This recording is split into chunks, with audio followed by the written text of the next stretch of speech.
pledge allegiance to the flag of the United States of America, to the republic for which it stands, one nation, under God, indivisible, with liberty and justice for all. What's that? It just was on. I think it responds to voice. I'm not sure. Roll call. Will the secretary please note the roll? And we also need a motion to excuse the missing commissioners. Ryan Peters. Here. Randy Barnes. Patrick Bray. Present. Vicki Hamilton. Present. Kathleen Short. Here. All right. And then a motion to excuse the missing commissioners. So moved. Second. All right. All those in favor say aye. Aye. Opposed? All right. Next, I'll take a motion for the minutes. Everybody had a chance to review and make the motion.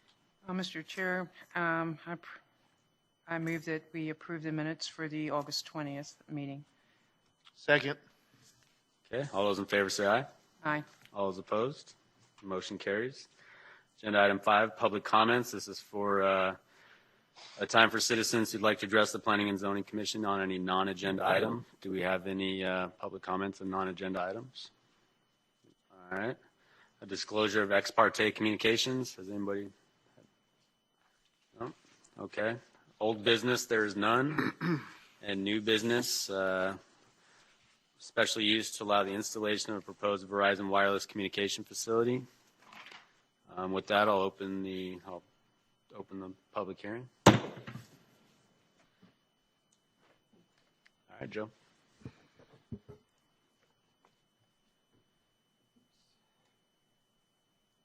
Mr. Chairman, Commission members, good evening. This item is, as you noted, a special use permit request from Verizon Wireless Communications for a wireless communication facility to include a 70-foot tall monopalm and support equipment on property located at 1003 North Saraville Avenue, which is basically at the southeast corner of Saraville Avenue and Portland Street. I apologize, I don't have a pointer tonight, but the red dot on the aerial photograph depicts the location of the proposed facility. The subject property is basically occupied by a single-family residence, which is near the front of the property, closer to Saraville Avenue. And the balance of the property is basically just kind of undeveloped and used for personal activities and storage. You can note that the surrounding property to the west, northwest, and the north are single-family residences, and the property to the south, the property to the east is also single-family residence on larger lots. The property to the south is the location of the Presbyterian Church, and there's another Rock of Refuge church on the parcel south of there.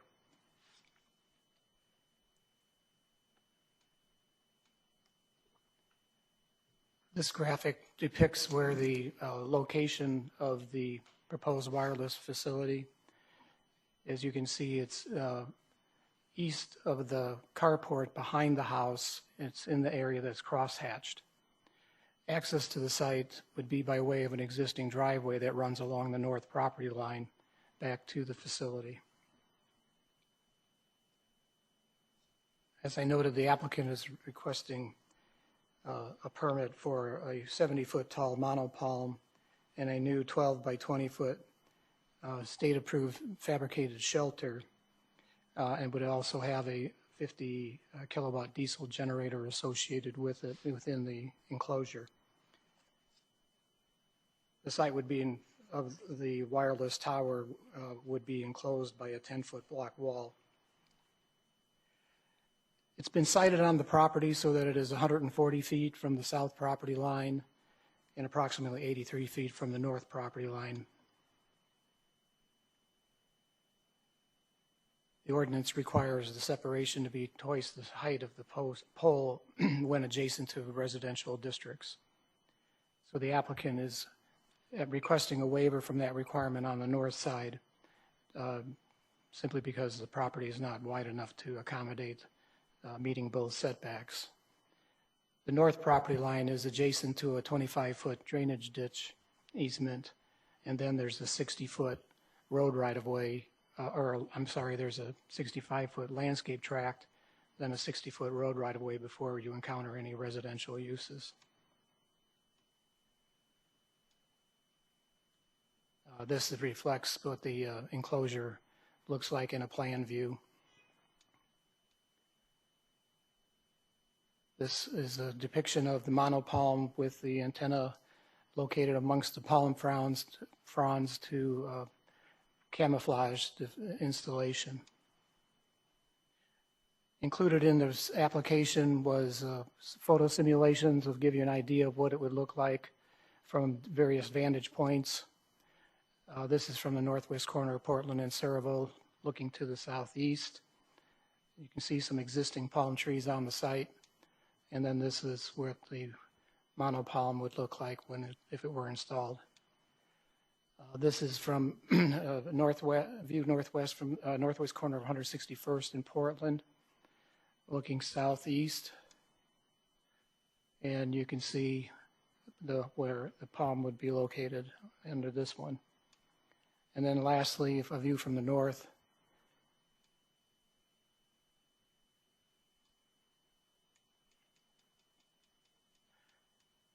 Sorry, I have to do this manually.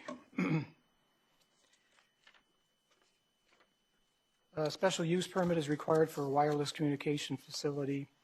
It can be considered in any zoning district. It is, as I noted, required to be set back for a certain distance from the property lines. However, that requirement can be waived due to special circumstances, which the applicant is requesting. Basically, the nearest residential dwelling within Canyon Trails would be about 250 feet away from the facility.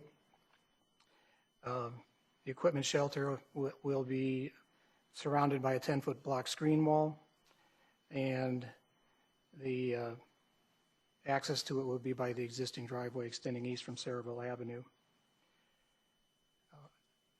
It's staff's opinion that the proposed monopalm is an appropriate use in the location proposed, that there are not suitable alternatives to the site.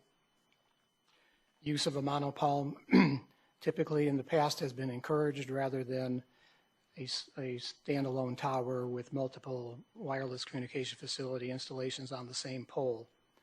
So that's why generally it's recommended a spacing between the wireless communication facilities of a quarter mile, but that's not for stealth configuration, that's for non-stealth configuration. We did get comments from Luke Air Force Base and Phoenix Goodyear Airport indicating no objections. They did both request that the applicant file for a Form 7460-1 with the FAA, which is a notice of proposed construction. That's just to make sure that it's reviewed for height compatibility. Citizen review meeting was held on September 9th. There were 2 people from one residence in Canyon Trails and 1 person from a residence in Wade Acres who attended the meeting. The residents in Canyon Trails were opposed because they could see the installation from their home. And the other resident from Wade Acres expressed some concerns with electronic emissions from the facility. They were advised by the applicant that the FCC controls that aspect of the facility and had been determined not to be a hazard. So all the public notice requirements for this type of hearing have been satisfied. As I indicated, staff has recommended approval subject to the 7 stipulations that are indicated in the support material. So that concludes my presentation, and I'll stand for any questions. The applicant is present tonight. He's prepared to provide a presentation if desired and is available for questions. Thank you. Thank you. Any questions for Joe? Any questions for the applicant? Okay. Now we're going to open for public comments. So those from the public wishing to speak, please approach the podium and announce your name and address for the record. So I hear there's one applicant or one staff comment, or not comment, not staff, citizen, sorry. Hi, Rachel Penning. I'm in Canyon Trails 16560 West Baden. Can you leave that up there? So I am just questioning, there's no sidewalk from Portland to Van Buren on the east side of Saraval. In to the west, or I'm sorry, to the south of where they want this Verizon tower to go, there's a Presbyterian church as well as they said the Rock Church, but there are schools inside those churches, and there's no sidewalk along Saraval, so there's no safe place for children to cross going to and from school or anybody to walk along Saraval.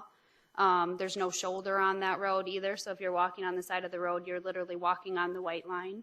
So I just am wondering when the sidewalk is going to be finished in between Portland and Van Buren.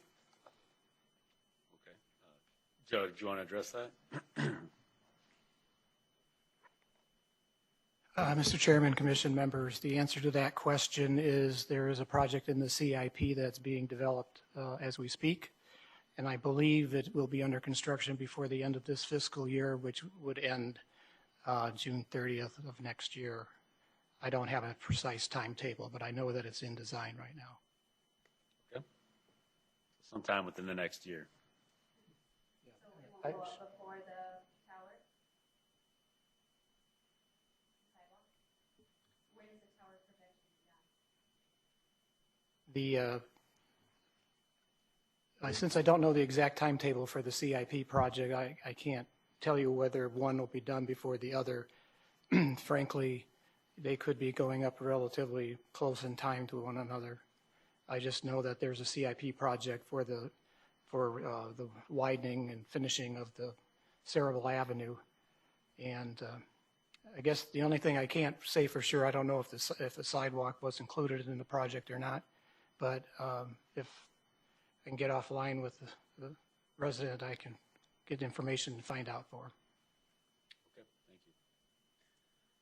All right, anyone else from the public wishing to speak?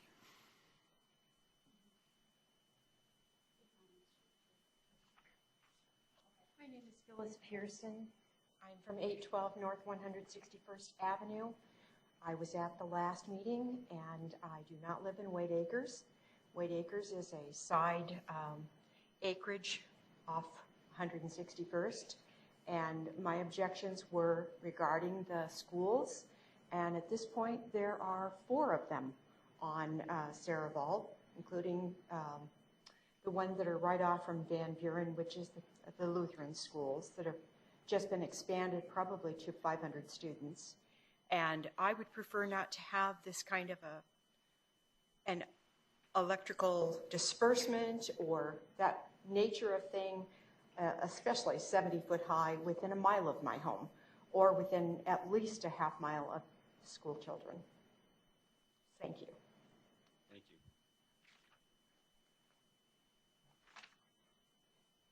We have one more. I need one of these from you before you Oh. leave, okay? They're right outside the door. Thank you. Sorry. All right, any questions or comments from the commission?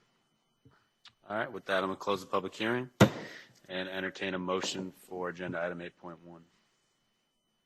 Mr. Chairman, I move that we approve case number 14-350-0001. Second. All right, it's been moved and seconded. All those in favor say aye. Aye. All those opposed? The motion carries. All right, agenda item 8.2, use permit for a convenience use Burger King drive-through restaurant on Yuma Road.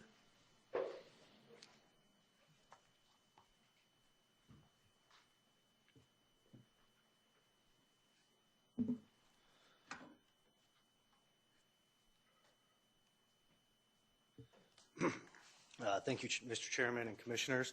The use permit application for convenience use drive-through restaurant to facilitate the development of Burger King restaurant at 16364 West Yuma Road at the northwest corner of Saraval and Yuma Road. The new drive-through restaurant will be designed and constructed in accordance with the approved design guidelines and materials for the Saraval marketplace. Staff has reviewed the request and find that it meets the conditions required findings for use permit and satisfies the additional evaluation criteria required for convenience uses. Parcel C consists of 1.153 acres. The parcel is depicted at the center of the aerial in the red shading. The property is zoned C2, general commercial. Previously, a use permit, case 008-300-00013 was submitted by Burger King and approved by the City of Goodyear. And this was in April of 2009. Also, in May of 2009, a commercial PAD site plan, or PAD site plan, case number 09-720-0001 was submitted by the applicant and approved by the City of Goodyear. These applications, however, have since expired. So looking at the aerial site plan, it's surrounded by residential communities. To the north is Curtis Commons. To the south is Vanderbilt Farms. To the east is Wildflower Ranch. And to the west is Canyon Trails. The basic configuration of the drive-through lane includes a double queuing lane, both with menu boards and speaker boxes. The double queuing lane will help alleviate any potential stacking issues that the site may have. The drive-through lane will start on the east side of the building, wrapping around to the west side and exiting out on the south side of the site. Please reference the revised site plan distributed earlier this evening. This revised site plan represents an elimination of 6 parking spaces along the east side of the building on the opposite side of the drive-through lane. The removal of the parking spaces helps to relieve any pedestrian foot traffic walking in front of the exit lane of the drive-through. It's also consistent with the landscape. It would be landscape, so it would be consistent with the lush landscaping that's at Saraville Marketplace. The number of parking spaces still meets the required amount per the City of Goodyear zoning ordinances, Article 6.4.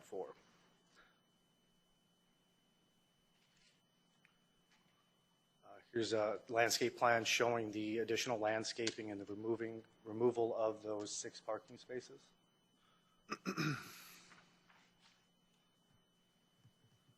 The development plan and building elevations for the new drive-through restaurant have been submitted as part of the use permit.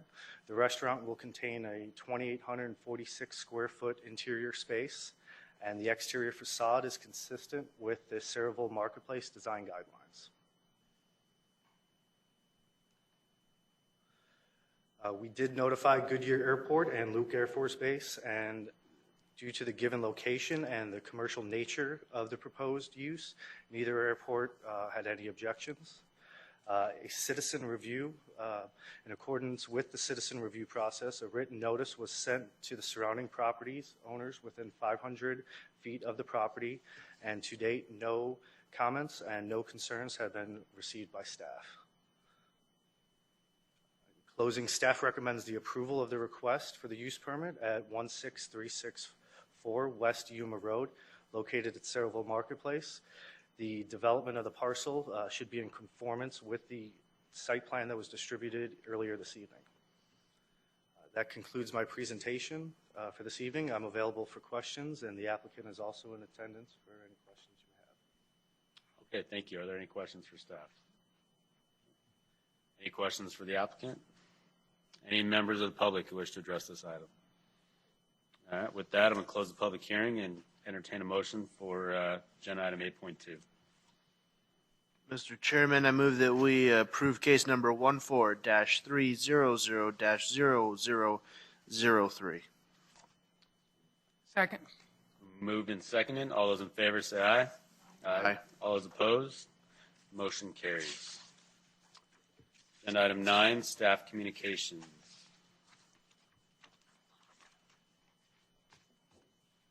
Mr. Chairman, I just have one item that to mention to the commission is that Sherry Wakefield Signs is no longer with the city. We have an interim Development Services Department Director. His name is Derek Horn, who is filling in that capacity for the time being. Mr. Horn comes to us from, retired from the city of Phoenix, and is very experienced. You'll get an opportunity to meet him at a future meeting. He had scheduling conflicts due to prior commitments before tonight's meeting and sends his regrets. But just want to let you know about that. Thank you. Okay. And with that, this meeting is adjourned.